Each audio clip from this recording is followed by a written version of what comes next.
ఇన్‌స్టాగ్రామ్‌లో క్యాప్షన్ ఎందుకు అంత important? 99% of the creators, business pages last మొమెంట్‌లో క్యాప్షన్‌ని ర్యాండమ్‌గా పోస్ట్ చేస్తూ ఉంటారు. అండ్ ద బిగ్గెస్ట్ ప్రాబ్లమ్ ఏంటంటే పోస్ట్ రీల్ కరోజల్‌లో ఉన్న ఆల్రెడీ కంటెంట్‌ని క్యాప్షన్‌లాగా పెట్టి పోస్ట్ చేస్తూ ఉంటారు. సో ఈరోజు ఒక పర్ఫెక్ట్ క్యాప్షన్ ఎలా రాయాలో చెప్తాను. వీడియోని ఇప్పుడే సేవ్ చేసుకోండి. పేజ్‌ని కూడా ఫాలో చేసుకోండి. అండ్ ఈ వెబ్‌సైట్ యూఆర్ఎల్ కావాలంటే జస్ట్ కామెంట్‌లో కంటెంట్ అని కామెంట్ చేయండి. డైరెక్ట్ ఈ వెబ్‌సైట్ యూఆర్ఎల్ మీకు డీఎం సెండ్ చేస్తా. సో ఫస్ట్ ఒక్కసారి ఈ వీడియో చూడు. సో ఒక్కసారి నేను ఇచ్చిన వెబ్సైట్ యూఆర్ఎల్ ఓపెన్ చేస్తే మీకు ఇలా ఇంటర్ఫేస్ వస్తుంది. ఈ ఇంటర్ఫేస్లో మీకు కావాల్సిన పోస్ట్ డిస్క్రిప్షన్ అండ్ టాపిక్ ఏంటో పేజ్ చేసేసేయండి.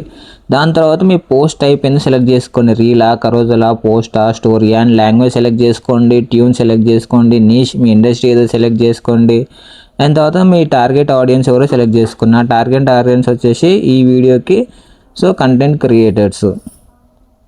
సో అండ్ సిటిఓ కూడా పెట్టండి. సిటిఓ మీకు ఏం కావాలో అది పెట్టేసి హిట్ జనరేట్ చేస్తే సో మీకు 2 మినిట్స్లో 3 వేరియేషన్స్ ఆఫ్ క్యాప్షన్స్ వస్తాయి. Caption 1, caption 2, caption 3. సో 3 క్యాప్షన్స్లో మీరు చూస్ చేసుకొని ఆ క్యాప్షన్ని పోస్ట్ చేసుకోవచ్చు. విత్ హ్యాష్ట్యాగ్స్తో కూడా ప్రొవైడ్ చేస్తుంది. సో ఇట్లా ఈ క్యాప్షన్స్ యూజ్ చేసుకొని మీ పోస్టర్ రీల్ కరోజల్కి కూడా డైరెక్ట్ పోస్ట్ చేసుకోవచ్చు.